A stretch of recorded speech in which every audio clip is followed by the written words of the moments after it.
जिला समाज का अरे यार ये जो आज का कार्यक्रम है और कल का, इसमें क्या जिला अधिकारी और क्या जिला समाज कल्याण अधिकारी और क्या नीचे 4th क्लास एम्प्लॉय, सब पे प्रेशर सारे एक जैसे हैं और किसी पे प्रेशर नहीं है।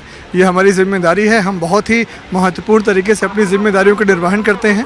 आपने देखा, चाहे कोविड रहा हो, चाहे बाढ़ का समय रहा हो, चाहे चुनाव का समय रहा हो, हम सरकारी अधिकारी कर्मचारी पूरी मेहनत और तन्मयता से काम करते हैं। लेकिन आप मानेंगे समाज में सरकारी अधिकारी और कर्मचारी के बारे में क्या मान्यताएं हैं, लोग क्या कहते हैं? समाज की मान्यताओं का हमारे ऊपर प्रभाव इसलिए नहीं पड़ता कि हमें जो ड्यूटीज़ असाइन की जाती हैं, हम लोग उन ड्यूटीज़ को निभाते हैं और जो भी हमारा शासनादेश होता है उसमें दी गई व्यवस्था के अनुसार हम सभी कर्मचारी काम करते हैं।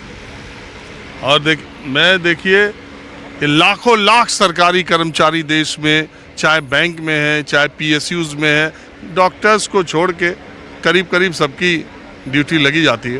तो ये पूरा का पूरा जो लोकतंत्र का महापर्व है, ये 2024 का लोकसभा चुनाव है। शायद आपको सरकारी कर्मचारियों के इस संघर्ष, देखिए इस धूप में और कहाँ कहाँ गांव और पीछे के इलाकों तक जा कर के मतदान करना, आज से EVM लेके जाना, शाम को पोलिंग स्टेशन पे रुकने की वहाँ व्यवस्था कई जगह होती है, कई जगह नहीं होती है, फिर खाने का इंतज़ाम लोग करते रहते हैं और फिर EVM लेकर के यहाँ आना, उसको सुरक्षित EVM की चर्चा आजकल चली रही है। तो आपको किसी भी चैनल पर और किसी भी नेताओं को सरकारी कर्मचारियों को धन्यवाद देते आपने नहीं सुना होगा, लेकिन मैंने सोचा कम से कम इस तबके और लाखों लाख लोग जो एकदम खामोशी के साथ इस प्रक्रिया को संपन्न कराते हैं, उनसे भी बातचीत की। आप भी अधिकारी? जी सर के साथ हैं। बड़ा अच्छा लग रहा है इस तरीके से वोटिंग करने के लिए व्यवस्था में। तो बोल रहे हो ना? नहीं लग रहा है सर, हम लगे हुए हैं पूरी अपनी मेहनत और ईमानदारी से, और सब लोग लगे हुए हैं, पूरी टीम लगी हुई है। पोलिंग में ड्यूटी है? जी हमारी सर के साथ ड्यूटी है। क्या अधिकारी और क्या कर्मचारी, अगर आप इस तरह के स्टेशन पर आएंगे जहां से पोलिंग पार्टियां रवाना होती हैं EVM के लिए, तो आप उन अधिकारियों, मैं जो इधर बैठा हूँ ये सब अधिकारी लोग हैं जो यहाँ पर हैं। कर्मचारी अधिकारी में भेद सब मिट जाता है। ज़्यादातर अमूमन अधिकारियों को सेक्टर मजिस्ट्रेट या उससे ऊपर का कार्यभार दिया जाता है। तो मामला ये है कि एक EVM का एक पोलिंग बूथ और उस पोलिंग बूथ पे 4 सरकारी कर्मचारी, पहला आदमी रजिस्टर पे आपका नाम लिखता है, दूसरा आपको स्याही लगाता है, तीसरा आपका बैलेट पेपर देता है, और इस तरह से पीठासीन अधिकारी हर बूथ पर होते हैं। तो यहाँ पर नोएडा में जो इंतज़ाम है उसमें बहुत ज़्यादा सेंटर पर सेक्टर मजिस्ट्रेट नहीं है। एक सेंटर अगर उस पर बूथ ज़्यादा हो, 4-5 बूथ हो, 6 हो, एक स्कूल, तो उसको एक सेंटर कहते हैं। तो ज़्यादातर अधिकारियों को सेक्टर मजिस्ट्रेट मोस्टली। तो कैसी चुनाव की ड्यूटी रहती है? नहीं कैसी मतलब अधिकारियों के लिए चुनाव में ड्यूटी करना कितना चैलेंजिंग है?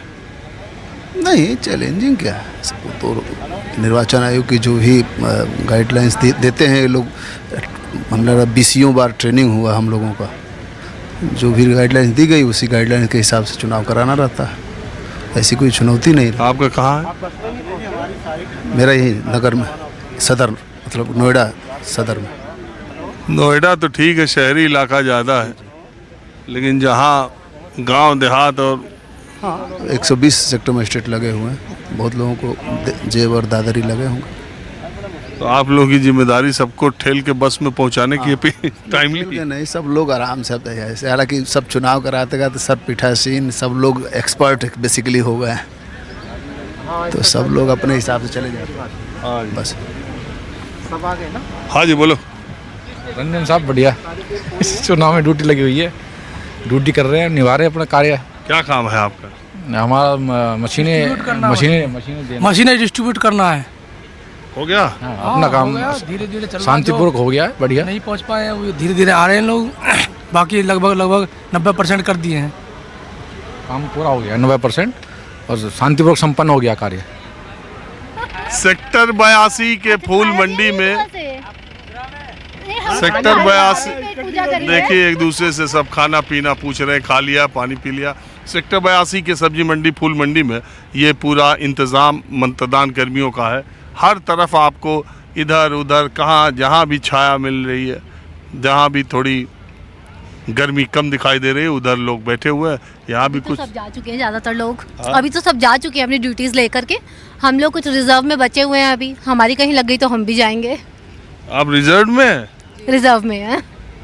ओहो, तो ये कितने लोग रिजर्व में हैं? रिजर्व में 300 के अराउंड लोग हैं जो रिजर्व में हैं अभी। बाकी जिनकी ड्यूटी है वो सब चले गए हैं। तो हमारी जैसे लगेगी तो हम भी चले जाएंगे। आप क्या करती हैं वैसे? मैं बैंकर हूँ, यूनियन बैंक ऑफ इंडिया में हूँ। कितनी बार पहले इलेक्शन में? इससे पहले एक बार लगी है 2019 में, गाजियाबाद लगी थी उस टाइम पे। तो कैसा उस टाइम एक्सपीरियंस? ड्यूटी लगी थी सर, बहुत बुरा एक्सपीरियंस था, लिटरली बहुत बुरा एक्सपीरियंस था। मतलब कि हम लोगों के लिए तो कोई फैसिलिटी नहीं होती है, ये तो बात सच है कि मतलब गवर्नमेंट को भी कोई फ़र्क नहीं पड़ता ज़्यादा और किसी को भी नहीं पड़ता। तो सुबह 5 बजे से स्टार्ट हुई थी हमारी ड्यूटी और 5:30 बजे मॉकपॉल होता है। उसके बाद 7 बजे से इलेक्शन शुरू हो जाते हैं, शाम के 6 बजे तक इलेक्शंस रहते हैं। फिर उसके बाद हम मशीन्स डिपॉजिट कराते कराते रात का 1 बज गया था।